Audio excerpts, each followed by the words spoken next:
Friedrich Merz pide nombres reales en Internet y recibe ovación. Jaja, eso también es un paso claro para seguir evitando las críticas. Si no se puede navegar anónimamente en Internet, cualquier crítica se asigna a una persona de inmediato.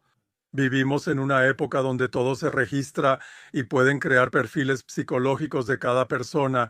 Ese es un paso en esa dirección. Así que se impida la salida a través del anonimato. Eso no es apertura ni honestidad, solo es eliminar cualquier crítica. Señor Wolf, especialmente hoy es importante escuchar a personas que han experimentado otro mundo y que por eso pueden reconocer patrones y conexiones. En este canal no buscamos titulares rápidos ni escándalos, sino dar contexto. Me emociona esta conversación y me alegra que esté aquí. Sí, muchas gracias por la invitación. Señor Wolf, una pregunta directa. Cuando el Estado dice que quiere proteger a alguien, presto mucha atención. ¿Cuál fue su primer impulso cuando escuchó sobre el debate acerca de prohibir las redes sociales para los jóvenes? Sí, inmediatamente recordé la crisis del coronavirus donde de repente se trataba de nuestra salud. Así que gobiernos a los que nunca les había interesado la salud de las personas, de repente se interesaron por esa salud con medidas completamente exageradas. Actualmente vemos lo mismo. Gobiernos que por décadas han observado, decían que a los niños les daban los peores contenidos y no los protegían, pero ahora se dicen sus amigos y defensores. Eso definitivamente no está bien.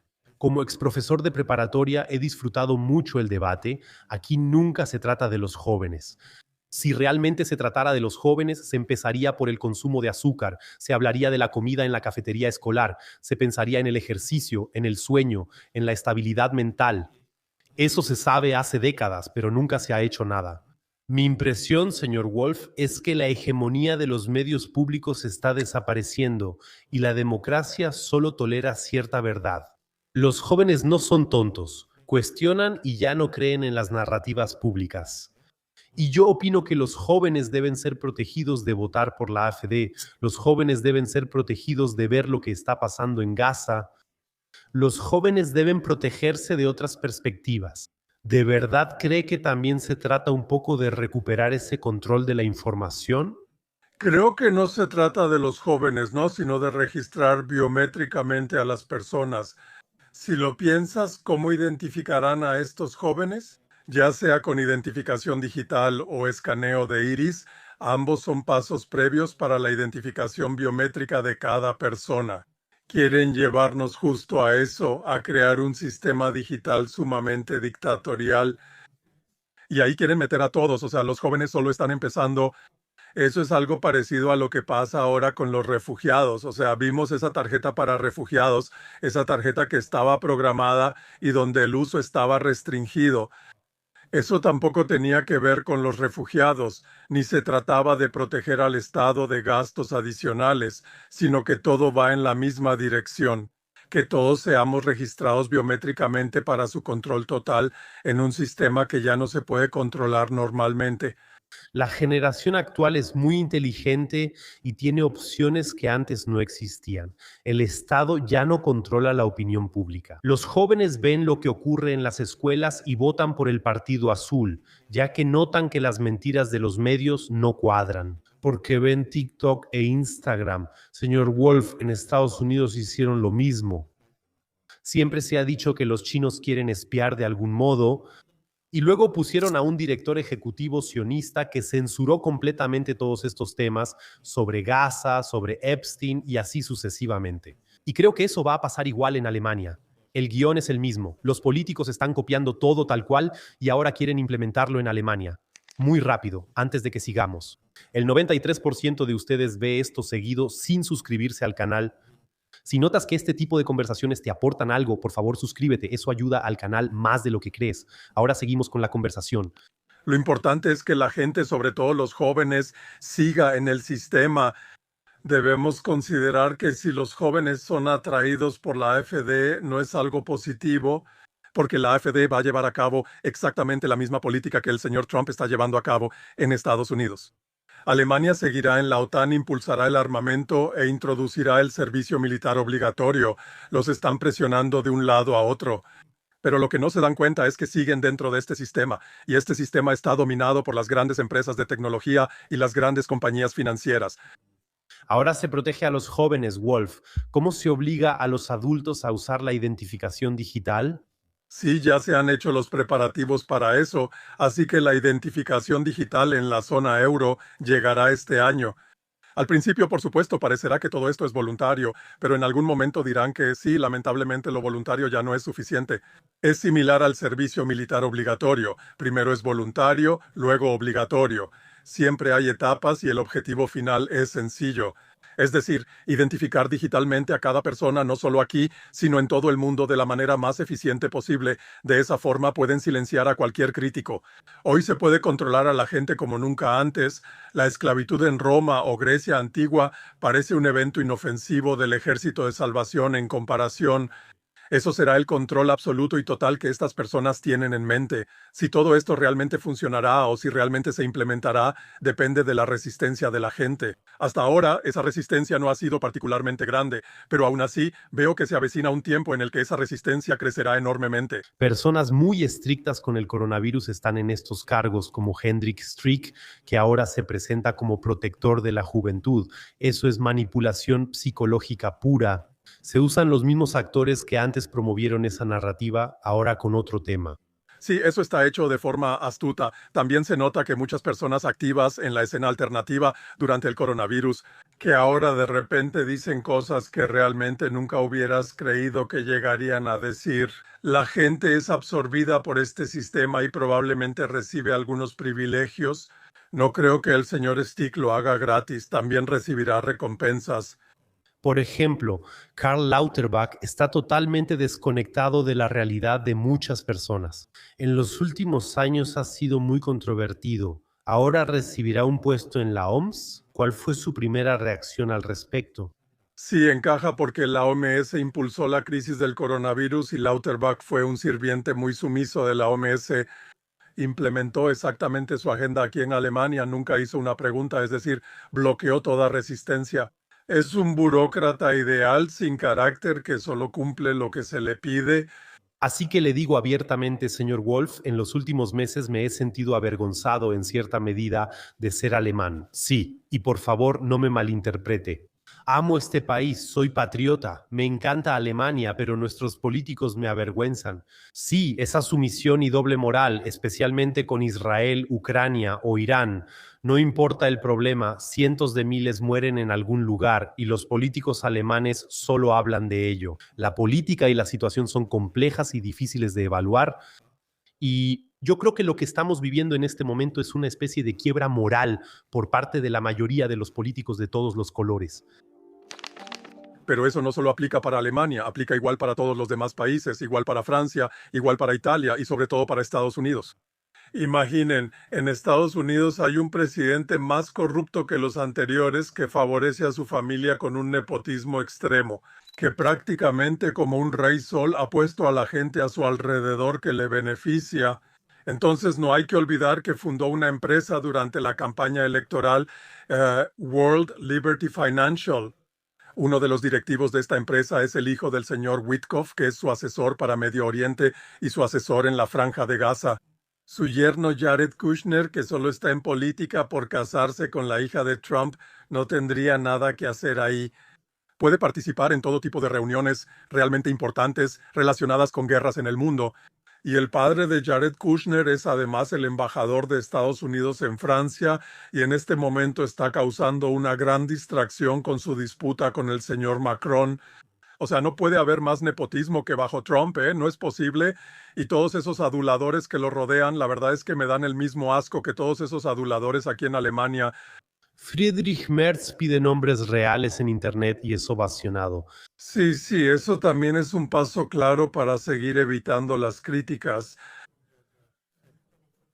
Porque si ya no es posible navegar de forma anónima en Internet, entonces, por supuesto, cualquier crítica se puede atribuir inmediatamente a una persona. Y vivimos en una época en la que realmente se registra todo sobre nosotros y en la que se pueden crear perfiles psicológicos de cada uno de nosotros. Y eso es un paso exactamente en esa dirección. O sea que ahí se impide la salida a través del anonimato. Eso no tiene que ver con apertura u honestidad, solo con eliminar cualquier crítica. Señor Wolf, Jeffrey Epstein fue, en todo caso, un gran creador de redes, es decir, celebridades de primer nivel de todos los ámbitos, desde la realeza, la economía, la política, la música, hasta lo más profundo de la ciencia. Para mí, todo esto son chismes, rumores y algo de voyeurismo. O sea, hay nombres, hay insinuaciones, pero aparte de un Andrés de tercera categoría, probablemente nadie más será condenado de alguna manera. Para usted, ¿cuál es el propósito de publicar esto por partes? Hay que ver quién publica esto, ¿no? Lo hace el Departamento de Justicia de Estados Unidos y el nepotismo de Trump ahí casi llegó al máximo. La ministra de Justicia de Estados Unidos es Pam Bonet.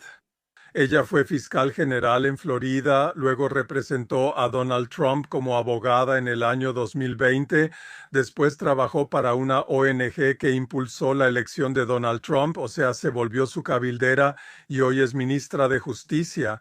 Esta mujer provoca agitación, pero mantiene al señor Trump fuera de todo este alboroto y acción. Creo que hay personas con más poder tras bambalinas que la señora Bondi y que el señor Trump sabe que hay muchas pruebas en su contra y por eso naturalmente él tiene que someterse a la agenda de las personas que realmente lo controlan. Y esos son los grandes del Silicon Valley y los grandes de Wall Street. O sea, esos son BlackRock y compañía y por otro lado los Magnificent Seven a quienes tiene que someterse al 100%. Usted mencionó al FBI y al Departamento de Justicia. Me parece absurdo. Los datos estuvieron almacenados 10 años y apenas ahora el FBI los liberó, sin explicar las conexiones en ese tiempo. Ahora dejan que YouTube o periodistas de investigación lo hagan. Siempre me pregunto si no tienen tiempo o interés. ¿O solo quieren causar la mayor confusión posible? Creo que quieren la máxima confusión y de hecho lo logran. La gente realmente está confundida, todos están atentos, esperando que se publique algo nuevo. Nadie pregunta cuál es la agenda que tiene dos objetivos. Por un lado, distraer del hecho de que en este momento estamos viviendo una de las mayores transformaciones en la historia de la humanidad debido al desarrollo de la inteligencia artificial. Estamos ante la mayor esclavitud de la historia, de eso debe distraerse. Y al mismo tiempo, por supuesto, todos los políticos que puedan desviarse deben ser alineados. Y uno puede estar seguro de que en el mundo hay muchos políticos que en este momento están temblando ante la posibilidad de que se hagan públicas cosas sobre ellos que no quieren que la gente sepa. Entonces todo esto tiene dos objetivos: realmente poner a la gente, a los políticos, en el camino correcto. Además, infundir miedo para desviar la atención y evitar que identifiquen a los verdaderos responsables de su desgracia. He leído esa teoría a menudo. Hoy documentos censurados, mañana nombres concretos.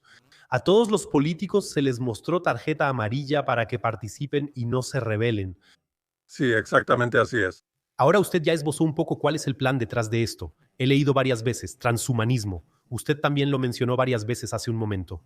Otros dicen, pues, que se quiere impulsar el Gran Israel o que simplemente se trata de la máxima capacidad de chantaje de las élites. Para simbolizar, oigan, tenemos muchísima información sobre ustedes, por favor implementen nuestra agenda lo más rápido posible. Sí, esos son aspectos individuales, pero lo principal de fondo son los efectos de la inteligencia artificial. Estamos ante la mayor caída en el mercado laboral internacional que jamás haya existido en la historia de la industria. La inteligencia artificial avanza tan rápido que millones de empleos desaparecerán en todo el mundo. Y todas las estructuras sociales bajo las que hemos vivido hasta ahora ya no funcionarán, se tendrán que crear nuevas estructuras sociales. ¿Y cómo serán estas? Eso ya lo sabemos ahora. Solo hay que escuchar a Elon Musk. Seremos llevados a un tecnofeudalismo siguiendo modelos de monarquías antiguas. En esta nueva monarquía, la inteligencia artificial, representada por los directores generales de grandes empresas, gobernará en lugar de los monarcas. El peor desarrollo ahora es Groenlandia, aunque el plan ya fue mayormente abandonado. Ahora el plan es que todos los centros de datos se ubiquen algún día en el espacio, así estarán completamente fuera del control de los humanos. Eso es una locura total porque nadie podrá hacer nada. A cualquiera se le pone la piel de gallina solo de pensarlo.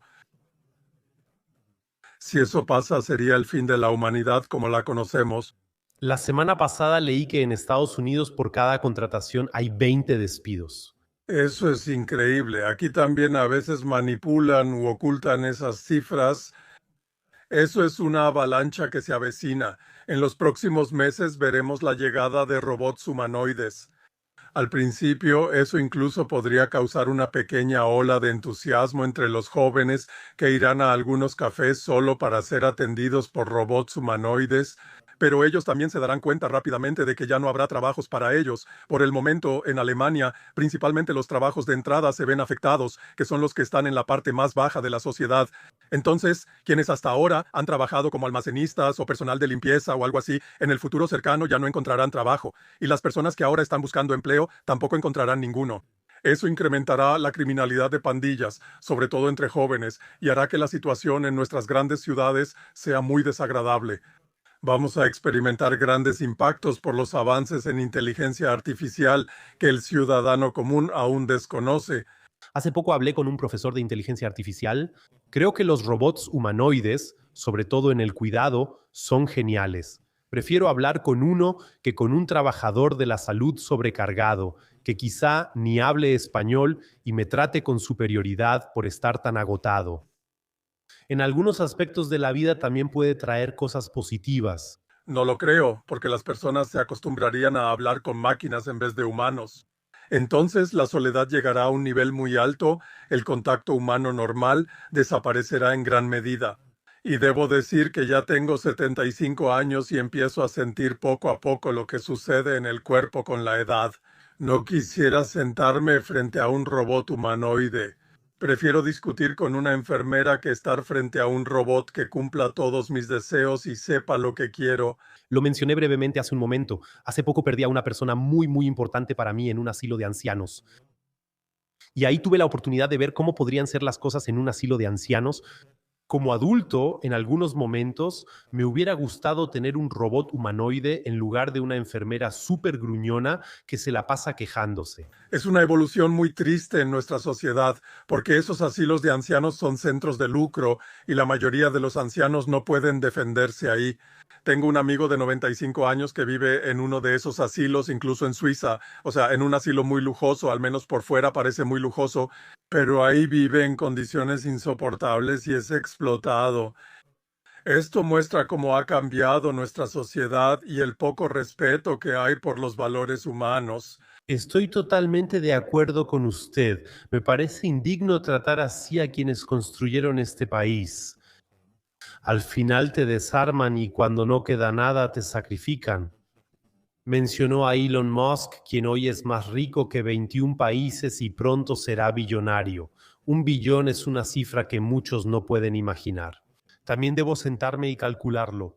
Entonces, 1.000 millones son 1.000 millones. 1 billón son mil, no, 1 billón es 1 millón de millones. O sea, es una cifra increíble. Siempre me he preguntado por qué alguien tiene ese número en la cabeza. Eso es actuar casi como un dios, mientras que el resto de la humanidad en realidad se reduce a una especie de unidad estadística. ¿Por qué cree que la visión de alguien sobre la humanidad cambia al tener mucho dinero y poder? Creo que eso lleva a la megalomanía que definitivamente vemos en el caso del señor Musk, y eso conduce a esas fantasías de omnipotencia, y eso por supuesto también lleva a que todos a tu alrededor solo te adulen y probablemente ya no te enteres mucho de la verdad. Y eso también lleva a un aislamiento interno que realmente es muy peligroso. Bueno, todavía recuerdo que hace muchos, muchos años algunos músicos de repente se volvieron muy famosos y sé que Pablo McCartney era uno de ellos en ese entonces. Vi una entrevista reveladora con Pablo McCartney donde dijo que no es tan maravilloso tener tanto dinero, porque te das cuenta de que cada persona que se te acerca en realidad solo quiere algo de ti y solo quiere aparentar que te aprecia. De repente pierdes contacto con la realidad y debes asumir otra identidad para vivir normal. Y también Jorge Harrison de los Beatles, al final de su vida fue uno de los músicos más exitosos y ricos de su época. Al final de su vida le preguntaron qué querría hacer en su próxima vida y respondió que una persona desconocida en Londres. Y volviendo a los archivos de Epstein, Bill Gates dice literalmente, ¿cómo deshacerse de los pobres? Ese es un mensaje para Epstein. ¿Cómo eliminamos a toda esa gente pobre? Eso es lo que dijeron. Es una mentalidad brutal que reduce a las personas a simples variables técnicas. Jaja, eso refleja su visión del mundo. Lo que pasa es que estas personas ya no aceptan que el ser humano es en esencia un ser biológico que también conoce límites biológicos. Ellos, siendo nerds, ven al ser humano solo como hardware y sistema operativo. Si solo veo al ser humano como hardware y sistema operativo, pienso así. Entonces, eso simplemente es una desviación total de lo que se ha desarrollado durante miles y cientos de miles de años. Entonces, esas son personas increíblemente enfermas o psicópatas que en este momento están en el poder y ejercen tanto poder que uno tiene que decir que realmente vivimos en la era más enferma de la historia. Peter Thiel, una de las personalidades más enfermas, dijo en una de sus pocas entrevistas, Greta Thunberg es el anticristo de nuestra época. Cada quien puede opinar sobre esta persona, pero creo que siendo autista ha hecho más por los movimientos climáticos y Gaza que todos los políticos de los últimos 50 a 100 años. Para el sistema, especialmente para alguien tan obsesionado con el poder como Peter Thiel, una Greta Thunberg es un error del sistema, porque logró reunir a millones de personas detrás de su misión con medios muy simples. Sin el permiso de las llamadas élites, ¿puede entender por qué eligió el término anticristo? ¿No es básicamente así que estas pocas élites son unos cuantos miles, no son más? Tienen mucho miedo de que personas como Greta Thunberg puedan movilizar a millones de personas a las calles. Greta Thunberg no es tan inocente como la muestran. Ella tuvo grandes apoyos. Su madre la impulsó y un multimillonario la hizo famosa. Donald Trump y Angela Merkel la conocieron, así que también fue parte del gran juego. Pero mi opinión sobre Greta Thunberg es completamente diferente. Yo considero que Greta Thunberg es una niña que ha sido utilizada. Greta Thunberg tenía entre 15 y 16 años cuando alcanzó fama mundial, impulsada por fuerzas que no comprendía, para decir cosas que aún no podía expresar sola. Para mí esto es como el abuso infantil de alto nivel revelado en el caso Epstein. Y que Peter Thiel se exalte por una persona así, eso muestra qué tipo de persona o de monstruo es Peter Thiel. Así que los valores morales y éticos del señor Peter Thiel no tienen absolutamente nada que ver con los que yo represento, al menos. Ahora, no me refería tanto a Greta Thiel como persona, sino más bien a este movimiento de masas, que en el fondo las élites no temen nada más que ver a las masas salir a las calles. No, ellos realmente no temían eso. De hecho, Greta Thunberg fue una herramienta maravillosa para las fuerzas en el trasfondo, porque Greta Thunberg impulsó enormemente toda esta discusión sobre el cambio climático. En ese tiempo, BlackRock y otros invirtieron en fondos climáticos y ganaron mucho dinero. Al Gore, ex vicepresidente de Estados Unidos, se hizo multimillonario por la agenda climática. Así que hay mucha gente ganó muchísimo dinero, pero ahora esa agenda climática ya fue abandonada porque ahora, debido al hecho de que se necesitan centros de datos en todas partes, ahora necesitamos energía en grandes cantidades y ya no se puede tomar en cuenta el clima. Todo esto también ha sido manipulado, así como todo en el mundo ha sido manipulado en los últimos 100 años. Nadie llega a la fama mundial sin que las élites detrás de escena lo permitan. Pero también estamos saturados de información falsa, para que al final no nos unamos de alguna manera, no movilicemos fuerzas y no nos rebelemos contra esos pocos miles y salgamos a las calles por millones.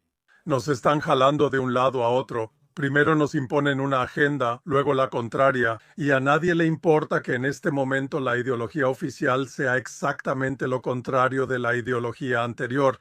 Pero de esta manera se puede confundir maravillosamente a la gente, y las personas confundidas son fáciles de manipular, y ese es exactamente el objetivo. ¿Qué le da esperanza hoy, señor Wolf? Me da esperanza que este mundo será insoportable para la mayoría en la próxima fase. Cuando llegue esta ola de desempleo que ya está empezando, habrá muchísimas personas en la calle. Entonces se responderá con el ingreso básico universal. Probablemente le pondrán un nombre bonito y diferente. Ahora se dice que quizás se implemente el ingreso básico más alto, pero nada de eso va a funcionar porque el dinero no ha funcionado así. O sea, estamos también al final de la economía monetaria. La economía basada en el dinero ya no funcionará a largo plazo. Es posible que no veamos la abolición de la economía monetaria en nuestra vida, pero sí vamos a vivir la primera fase de este gran cambio. Habrá disturbios increíbles.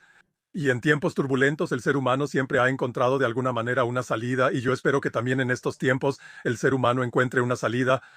La creatividad sin duda será impulsada por estas situaciones de emergencia. ¿Qué puede hacer hoy cada espectador, señor Wolf, para evitar el cinismo y seguir actuando? Es importante a veces alejarse del mundo digital y recordarlo constantemente, que esta esfera digital está hecha solo para convertirnos en súbditos, para causarnos problemas, para nublar nuestra visión de las cosas. Así que alejarse de eso, empezar conversaciones normales con las personas, conectarse con otras personas que ven todo esto de manera crítica.